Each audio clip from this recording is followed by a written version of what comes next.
Di nomor 1, kita diminta untuk mencari financial statement of COGM, COGS, dan juga income statement.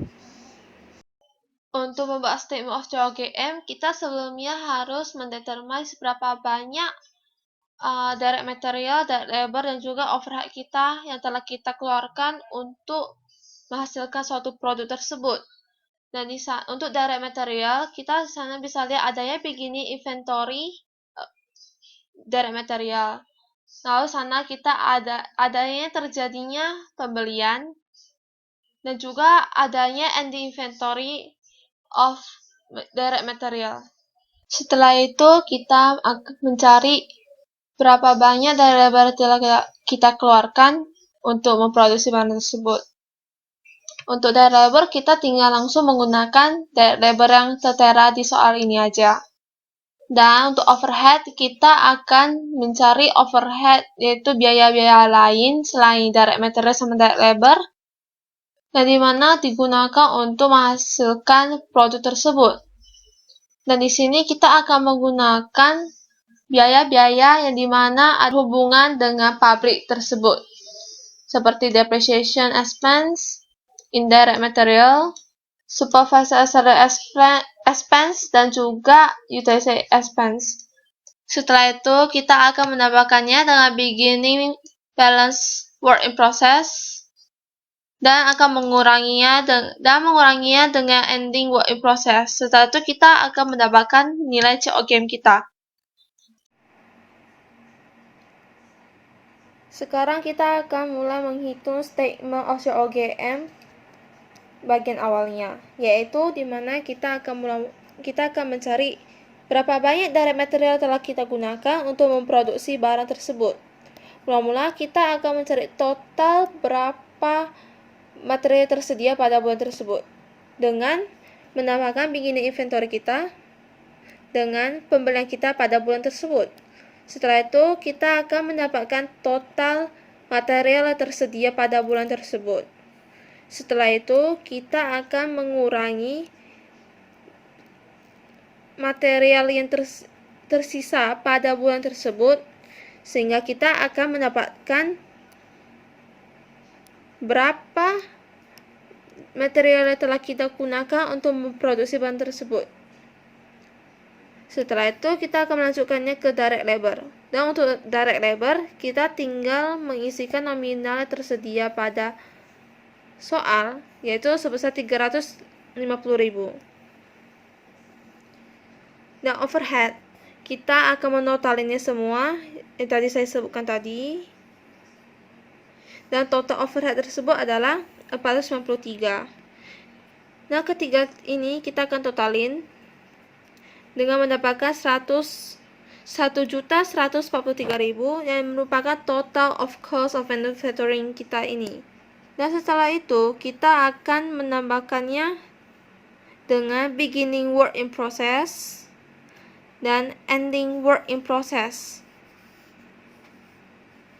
sehingga kita akan mendapatkan total dari COGM kita sendiri, yaitu sebesar 1.503.000. Dan untuk menghitung COGS, kita tinggal menggunakan COGM kita, lalu kita tambahkan dengan beginning inventory finished good, lalu dikurangi dengan ending inventory finished good. Dan itulah COGS kita. Nah, sekarang kita akan lanjut ke income statement. Untuk mengerjakan income statement ini, kita harus ada sales. Kalau ada sales diskon, kita akan menguranginya. Dan kita akan mendapat gross sales. Setelah itu, gross sales ini akan kita kurangi dengan COGS setelah kita hitung sebelumnya. Nah, kita akan mendapat gross profit ataupun loss.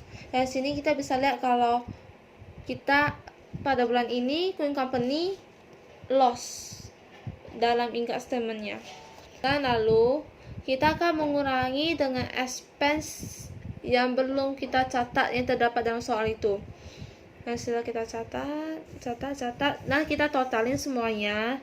Nah, kita mendapatkan total sebesar 425.000 untuk expense-nya. Lalu, seperti kalau biasanya gross profit 503 ini kita akan kurangin dengan expenses.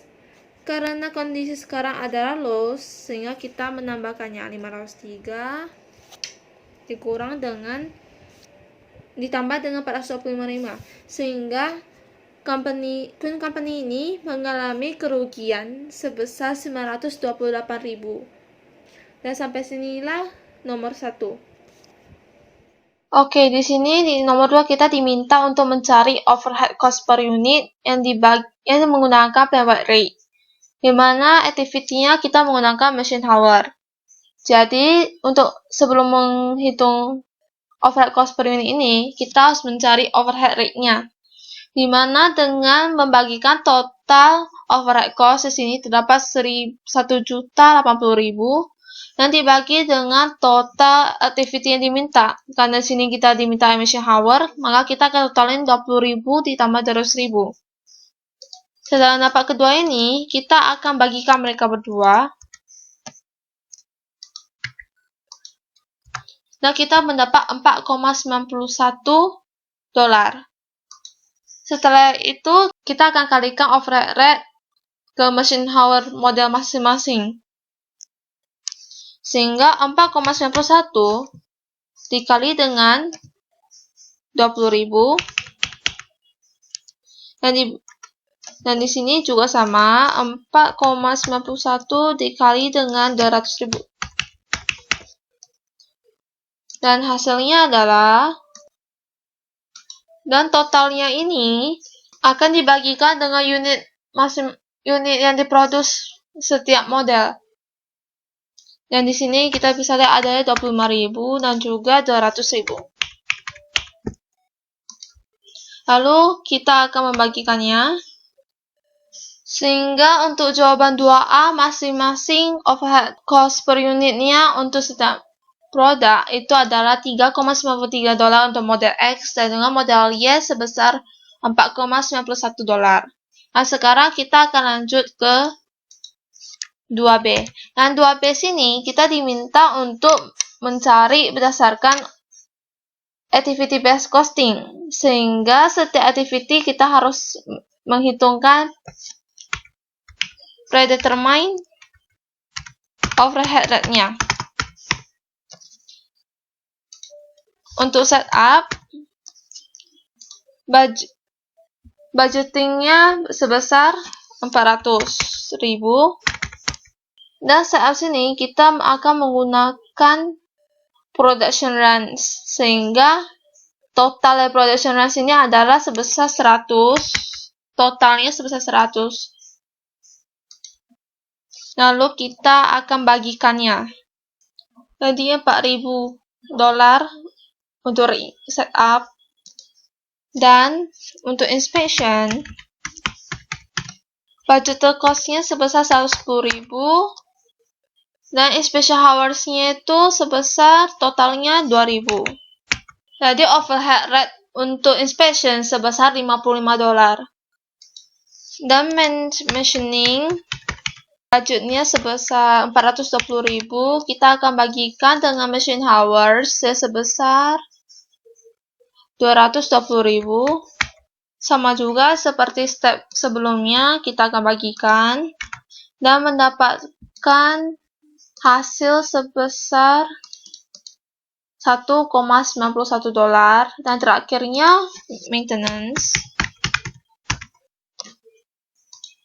akan sebesar 210.000 dan kita bagikan dengan maintenance hour sebesar 79.500 totalnya.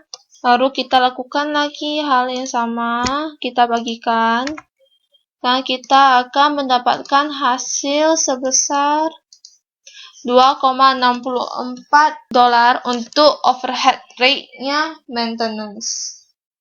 Dan sekarang kita akan menghitung overhead cost per unit.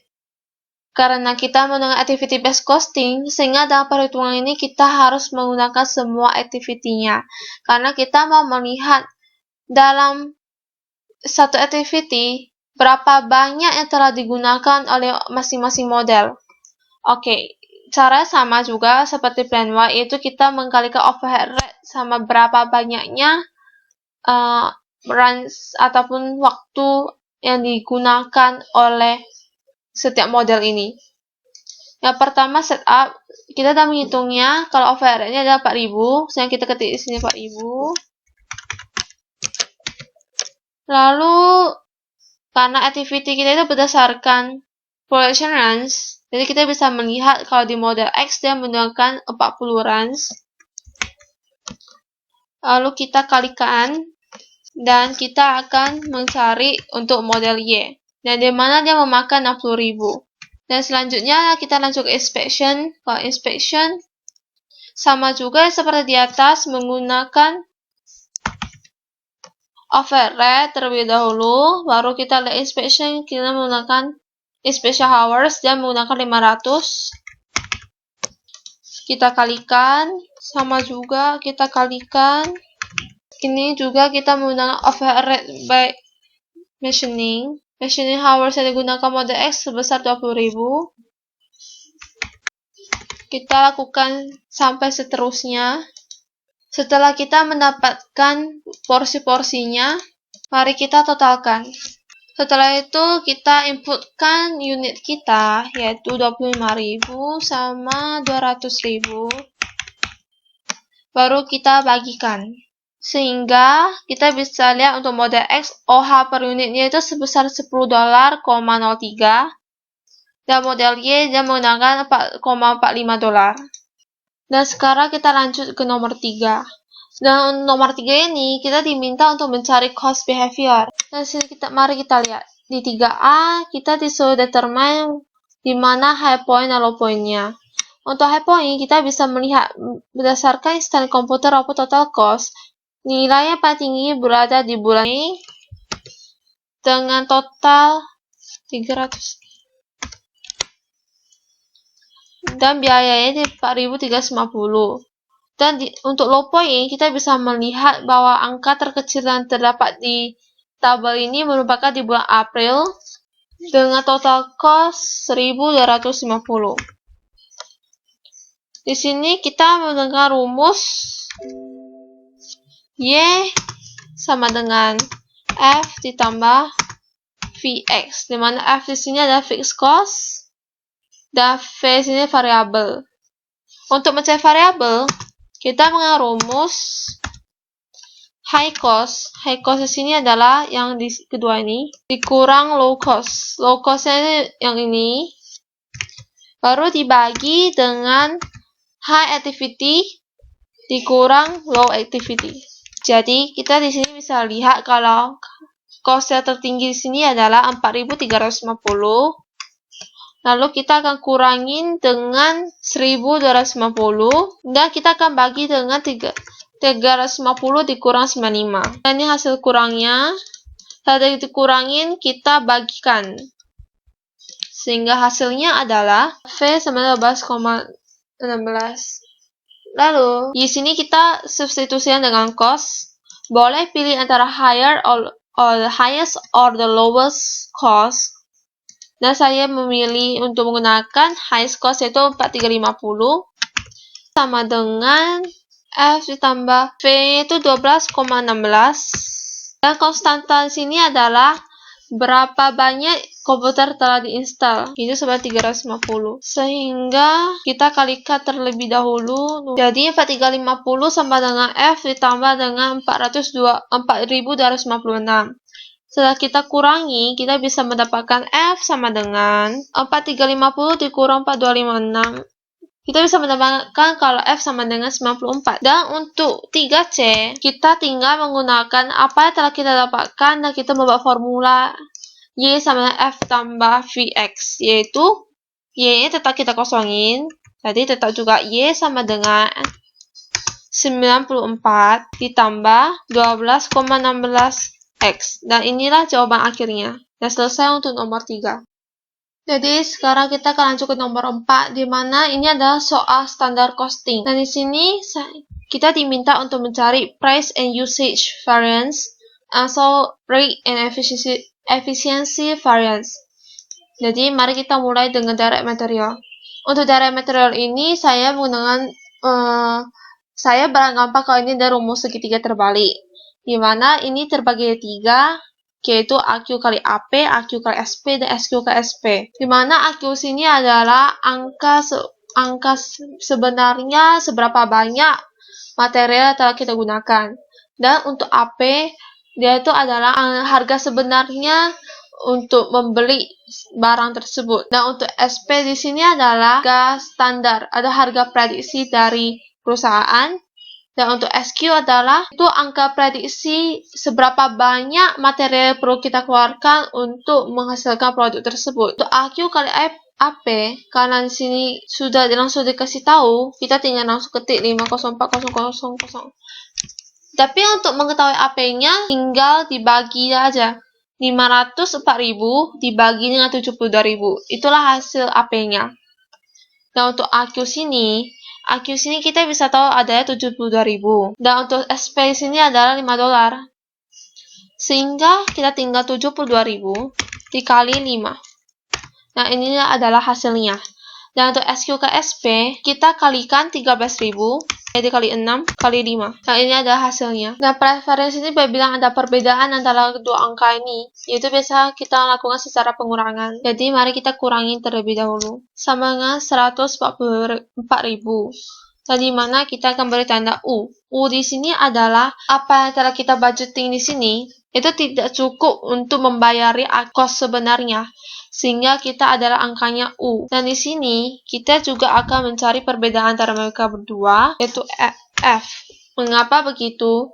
Karena perhitungan sesuai dengan perusahaan sama apa yang telah mereka budgeting ini ternyata mengurangi biaya yang perlu mereka bayarkan, sehingga munculnya F, lebih untung dengan maksud tersebut. Jadi total variance dari mereka adalah dengan tanda U. Mari kita lanjut ke direct labor. Untuk direct labor sini ada AH kali AR, AH kali SR, SH kali SR. Saya menggunakan prinsip segitiga terbalik menurut saya. AH sini adalah actual hour, di mana itu adalah waktu sebenarnya untuk melakukan produksi barang tersebut, dan AR adalah biaya sebenarnya untuk pembayaran direct labor ini. Dan SR di sini adalah biaya yang sesuai dengan standar perusahaan.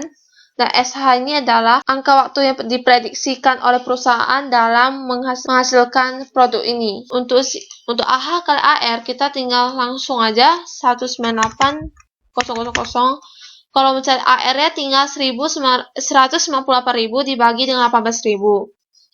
Dan untuk actual hour sini terdapat 18.000, sehingga 18.000 dikali dengan rate di sini sebesar $10. Dan untuk standarnya di sini kita tinggal kalikan 13.000 dikali 1,5 dikali 10, yaitu sebesar 195.000. Nah, di sini kita mencari perbedaannya antara mereka berdua, yaitu dengan cara kita kurangin sebesar 18.000 dengan tanda U. Mengapa? Alasannya sama juga. Apa kita perusahaan tersebut budgetkan, ternyata itu berbeda dengan yang apa sebenarnya terjadi, dan mereka ternyata kurang bayar, sehingga kita memberi tanda U. Nah, untuk ini kita kurangin juga mencari perbedaannya, dan kita kasih tanda F. Mengapa? Sesuai angka standar perusahaan, mereka seharusnya bayar 195.000.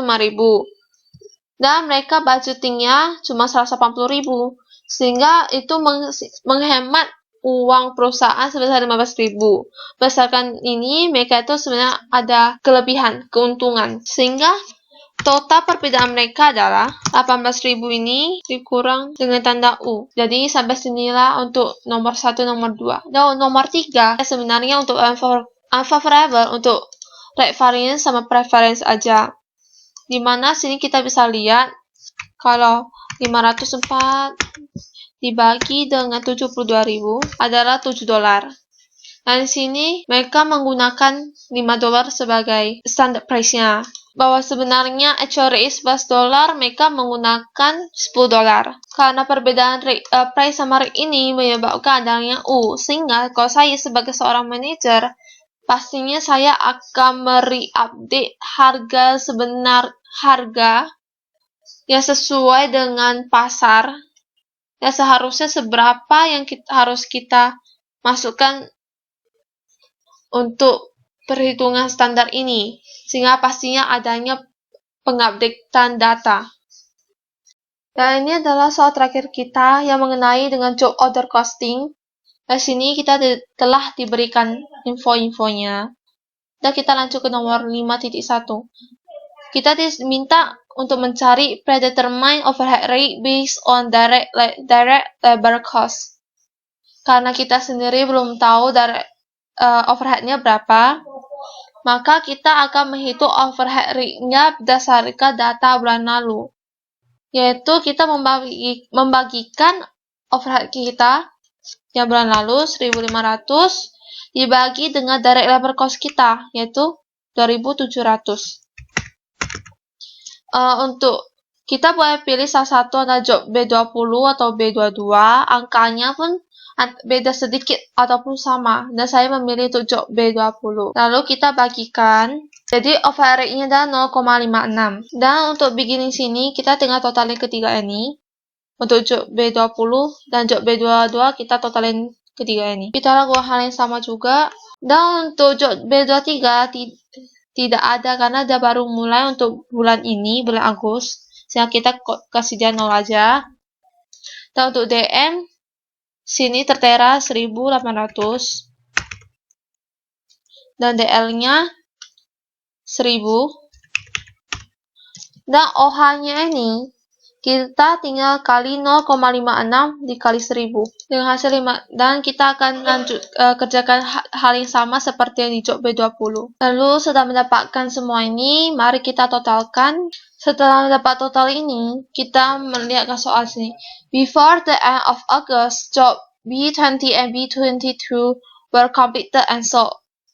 Jadi sebelum tanggal 30 ini, produk B20 dan B22 telah terjual. Sehingga untuk ending balance di sini adalah 0. Dan di sini tetap juga 2940 karena belum terjual. Sehingga untuk ending work in process di sini, karena B20 dan B22 telah dijual, artinya yang masih dalam proses pembuatan adalah job B23, yaitu sebesar 2940. Dan untuk COGS, karena terjadi penjualan antara kedua ini, untuk job B20 dan job B22, sehingga kita tinggal totalkan aja. Dan untuk sales revenue, di soal mengatakan bahwa Dago Company menjualnya itu at cost plus 50%. Jadi kita tinggal mengkalikan total job B20 dengan 150%.